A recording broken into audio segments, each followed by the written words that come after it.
These two shoes may look almost identical, but one costs double the cost of the other. So which one is right for you? The Pro Evo 2 or the Adios Pro 4? What's up everybody, I'm Eric McIntyre, aka Rad Dad Bod, and you're watching Rad Dad Bod TV, where we review running shoes. Today, like I said, we're comparing the Pro Evo 2 with the Adios Pro 4, and if it's your first time watching one of my videos, you may notice some timestamps below.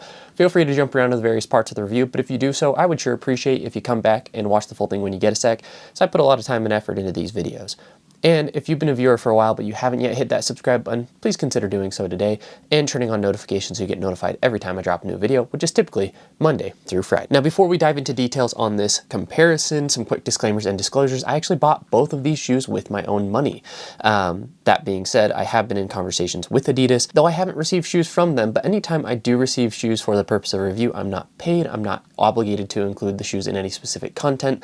I'm not given talk tracks, talking points, or anything along those lines, and no one watches the videos beforehand. All thoughts are entirely my own.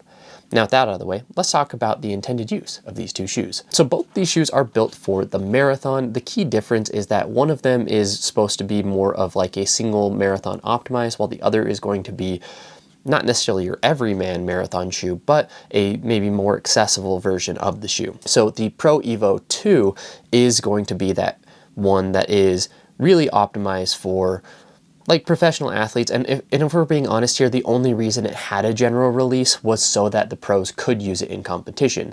Meanwhile, the Adios Pro 4 is going to be the one that, again, more accessible, still a phenomenal shoe, and we'll break it down today. Now, from a price perspective, the Adios Pro Evo 2 comes in at $500. Meanwhile, the Adios Pro 4 comes in at $250. The Adios Pro 4 is pretty much widely available. You just have to find your size, but the Adios Pro Evo 2 was really like a limited release. You had to get it through a lottery system. I actually had to buy it on the resale market because I was not selected for the lottery. Now, from a specs perspective, the Adios Pro 4 is actually fairly light. It comes in at 7.1 ounces, which is 201 grams.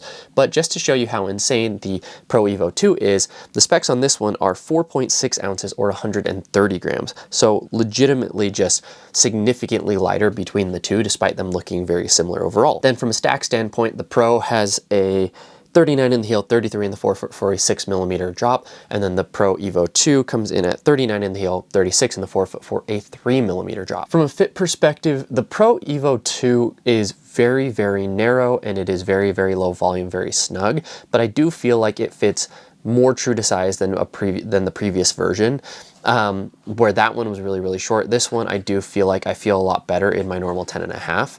Meanwhile, with the Pro 4, I do feel like it fits just a tiny bit short. So honestly, the lengthwise, these are probably pretty similar. So if you felt a need to size up in the Pro 4, you probably should size up in the Pro Evo 2. But then from a fit perspective, I find that the Pro 4 is a lot more accommodating in the toe box. It has more of a standard fitting toe box. I would say it has more of a standard midfoot and then more of a standard overall heel. So you could probably get away with a standard width, but if you are wide-footed, the Pro Evo 2 is probably going to be pretty snug. Moving to the uppers, on the Pro Evo 2, you have an ultralight mesh, which is just really like paper thin. It feels really, really flimsy if I'm being honest, but I haven't had any issues with it tearing or anything. It is reinforced here in the heel cup, and then you have honestly like one of the worst tongues on a running shoe. Not only is it short, but it's just very, very flimsy. It bunches up. It's so paper thin. But again, they're trying to save crazy weight on the shoe, so I understand the reason why they did this, but it is not gusseted whatsoever. And so the upper of the Pro Evo 2 leaves a ton to be desired, but they're really optimizing for weight for the most part. My biggest gripe is I wish that the laces maybe kind of came up just a little bit higher so that you could get a little bit better heel lockdown. I didn't have any shifting in the shoe, but it does feel like you're going to have shifting in the shoe because the laces really just tie up really, really forward compared to some other models. Now, I wouldn't go as far as to say that the upper is like incredibly uncomfortable, but it's not the most comfortable by any means. Meanwhile, the Pro 4 has a micro fit upper, which has a tongue that is basically stitched into the shoe. It's probably one of my favorite overall uppers, to be honest, whether it's on a super shoe or not. Like it's a very, very lightweight, very, very breathable, very accommodating kind of. It has like a little bit of a give, so it's just like a smooth, comfortable fit. Now, some people have had rubbing with the heel, and that would be true, to be clear, on the Pro Evo 2. It's the same basic heel shape with that tab and everything. But personally, I haven't had any issues and haven't had to wear any like blister resist socks or anything along those lines to make that feel comfortable. But you've got more structure, more padding.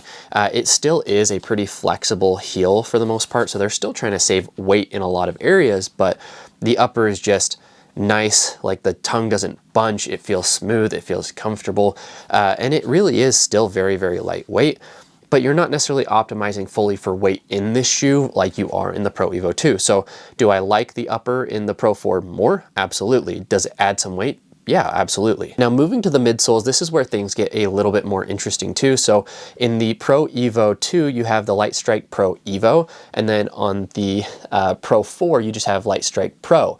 Now both are supercritical TPEs. One is compression molded, so the Pro 4, what they do is they essentially put kind of a piece of foam in a mold, and then they kind of compress it into a certain shape, versus with the Pro Evo 2, they essentially take a big sheet and they laser cut it. So this foam has not been compressed at all, so it allows it to be still very, very high stack while still being like very airy, very, very lightweight, where with the compression molding, there's a little bit more density in the foam.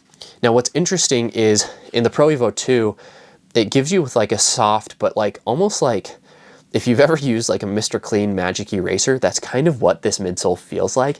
Like it feels almost like a cleaning sponge that you would use. So it's very soft, you can compress it, but it's not like gonna just like squish underneath your foot immediately, versus the Pro 4, it is a very, very squishy, very, very soft, some might even say mushy foam, to be honest. And so it's fairly unstable, but it gives you a lot of bounce, a lot of rebound, and it feels like the Endorphin Elite 2 foam, where it kind of like stiffens up when you put more force into it, so it feels even better as you run fast. With the Pro Evo 2, it doesn't matter how fast you're running, the foam feels pretty much the same, but you're getting a lot of bounce, a lot of responsiveness, and the shoe's just so lightweight underfoot. I don't think that I would call it necessarily stable, but in comparison to the Pro 4, it probably is a little bit more stable overall, though you don't get that same security in the upper that you do in the Pro 4. So it's really interesting, like, I feel fast, I feel responsive, I feel bouncy in the Pro 4, but in the Pro Evo 2, I don't necessarily feel fast, but the paces just feel effortless. So you'll look down at your watch and you don't realize how fast you're running because the shoe just glides, it just floats. Now, both of the shoes do have those carbon fiber infused energy rods as well that run through the shoe, and they basically follow kind of the bone structure or the metatarsals that we have right in our feet, and there's just the rods that kind of run through. So both of them are going to be rigid, both of them are going to have that pop, but it's very much more of a smooth ride in the Pro 4 versus kind of like, I would say like not like super bouncy, but like more of a bouncy overall stride in the Pro Evo 2. Now moving to the outsoles, you have the Continental rubber on the Pro 4, and it does a really, really good job for the most part. And then you also have kind of this different clear rubber compound that is new in the Pro 4 versus the Pro 3. I found that the shoe did really, really well on slick surfaces in the rain. I ran in a variety of different kind of weather environments in the shoe, did really, really well. So I'm very impressed with the traction. Then with the Pro Evo 2, you have that liquid poured rubber. So it's crazy, crazy thin. And it actually is really, really grippy, really, really sticky.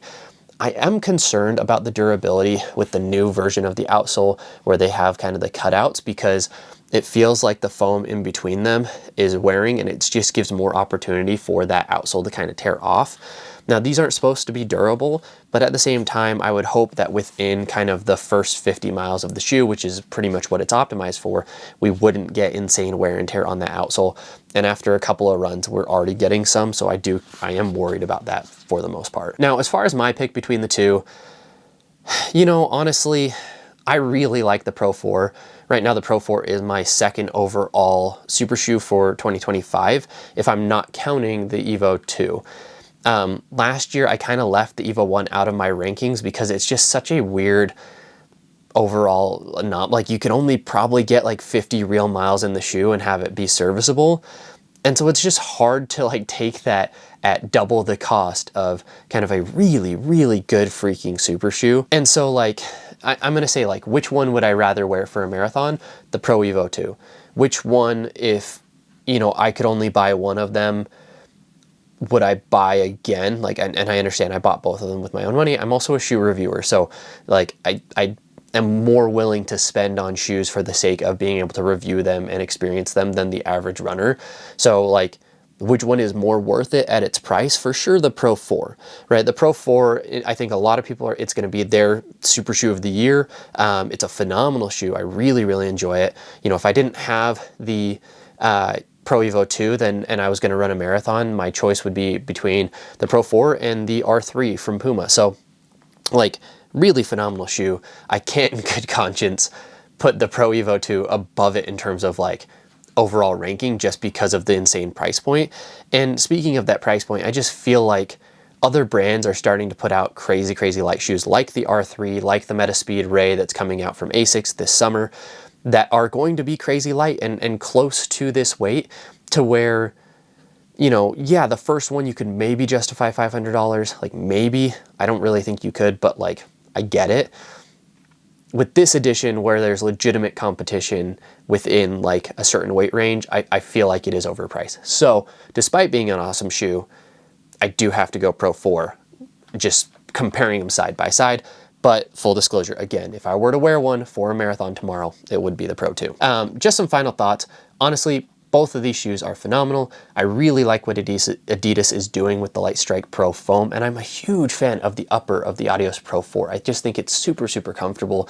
I would like to see them fix the length a little bit on previous or on future iterations of the shoe, but all in all, like, really not a lot to complain about the Pro 4. The Pro Evo 2, hopefully the Pro Evo 3 is a little bit less expensive, you know, even like $350. If you want to charge more than the competition, like fine. But I do think they need to bring it down. But this shoe is absolutely wild, absolutely crazy to run in. So stay tuned for the full review of this shoe coming in, you know, probably 2 to 3 weeks from now. Now, if you stuck around this far, I sure appreciate you.